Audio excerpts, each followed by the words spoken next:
So a few days ago, I watched the movie The Lost Bus with Matthew McConaughey and America Ferrera. This is a movie that is on Apple Plus, and it is a true story about a bus driver that drove in and picked up a bunch of kids in a school bus, as well as their teacher, and they got lost. They were trying to get out of the fire, and of course, they kept getting blocked off, and it's definitely a heroic story for sure, but how does it make for a thrilling film? Um, yeah, I mean, this one's directed by Paul Greengrass, who we know from the Bourne movies and such. Um, he did Captain Phillips as well, right? Correct me if I'm wrong there. I'm not super familiar with his filmography, but I do remember the style that he brought into film, which was then tried to be like mimicked by the second Bond film, Quantum of Solace, and the Daniel Craig movies. And man, that was a poor result because of all the quick cut editing and shaky cam. And I honestly am not a fan of his style of directing. But regardless, anyway, yeah, I mean, Matthew McConaughey is an actor that had a total resurgence for a while and was just making incredible movie after incredible performance. My favorite of those being Interstellar. So he's an actor that I definitely look towards for stellar performances, and he delivers here. He's that everyday man, right, who's down on his luck. His kid is sick. His mother is off. His like she's I think has like dementia, and then his wife's left him, and his dog is sick, and it's just like everything you could pile on a guy, right? He's broke. Everybody dislikes him. He's not very good at his job. He's not all that into it. It's just like the tale that probably way too many people can relate to, unfortunately. And in that respect, I think the movie is very successful, as one would expect with McConaughey. The guy brings stellar performances, whether it's to True Detective or so many other things. I mean, McConaughey's been doing it forever. And in that area, as I said, I think that the film is very successful. I think that you relate to McConaughey and you empathize with him tremendously, and you very much want him to succeed.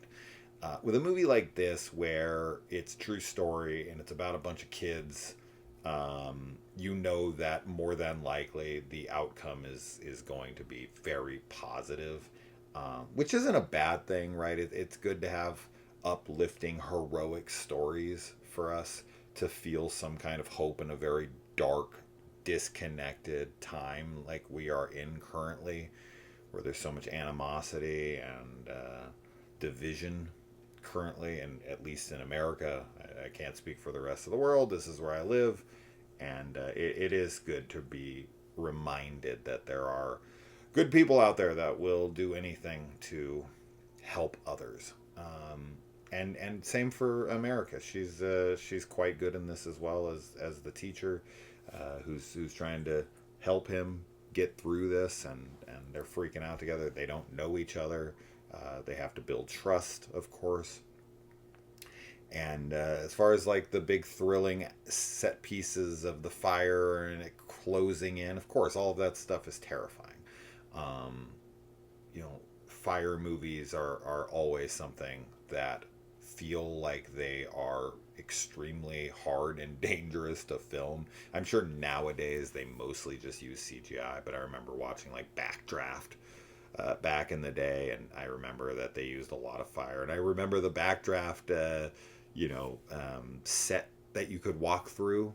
It was like almost like a show, sort of, like the tram ride, but you were on foot at Universal Studios Hollywood. Does anybody remember the Backdraft experience, or whatever the hell it was called, at Universal Studios back in the day?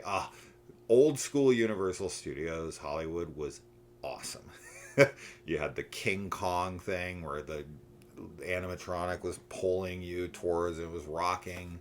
That burned down, unfortunately. That thing was so freaking cool. Now it's like 3D with like Peter Jackson directing. I don't even. I think that's still there as alongside of like Fast and the Furious, but you have to like put on 3D glasses and it's all this like tunnel with all these people. I don't know. It was kind of neat, but I much prefer the legitimate animatronic from the Jessica Lange, Jeff Bridges, King Kong 70s film pulling you around and whatnot, and then the backdraft stuff. And they even had a Star Trek show that they picked people from the audience. My grandfather was one of those people that got pulled up on stage to deliver some lines and for the Star Trek thing. Yeah, anyway. But that's what that reminds me of. And yeah, I liked this. I didn't love it, but I had a good time watching it. It was cool to see. The movie we actually watched last year, that was a much more thrilling film, about the kids caught in the cave with Viggo Mortensen, and the scuba divers had to like go in, swim for hours and hours underwater to try to get these kids out, and they just didn't know what to do. That was a thrilling, crazy story because I didn't know much about it. I didn't know the result. I figured this was going to be something that went this way or that way, and I was very surprised in the way that it went. So I highly recommend that one. It's escaping my memory what the hell it's called currently, but I'm sure you can find it very easily. Isn't that directed by Ron Howard? Maybe? I don't remember. Anyway, that one was badass. But this is kind of like this year's version of that. Bunch of kids being rescued by some random guy this time, right? It's not like the experts being called in. It's just kind of the everyman that's a bus driver, and of course he doesn't have to do any of this shit, right? He's putting his life on the line. He's got a sick kid at home that he's trying to get home to, but he's being pulled, you know, between what should he do, and of course he picks a bunch of children. He wants to keep his job. He also wants to save a bunch of children. So all that stuff was good. The fire stuff, as I said, was intense at times, as fire scenes can be. Burning alive sounds like the worst death possible. I don't know. I've definitely, went back and forth on what's the worst death imaginable.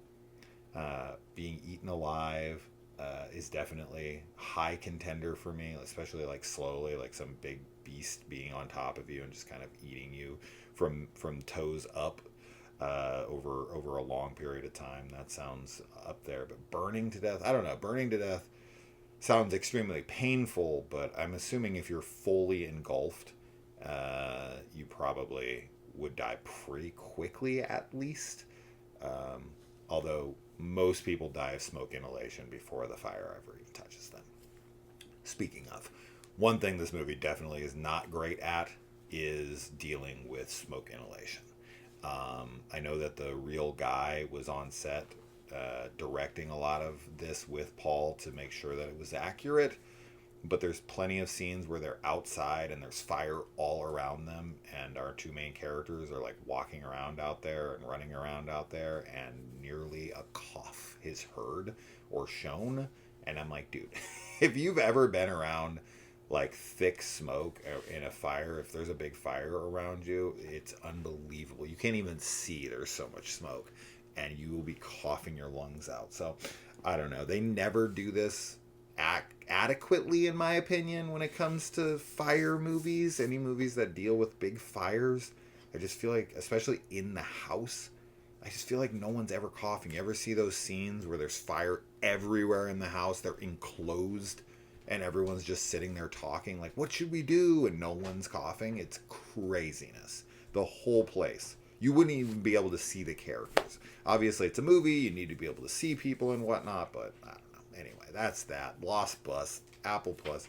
If you haven't heard the story, then go in blind. I mean, it's a pretty, self-explanatory story. I already told you everything that it's happened, and I think you're probably going to be able to guess where this ends up.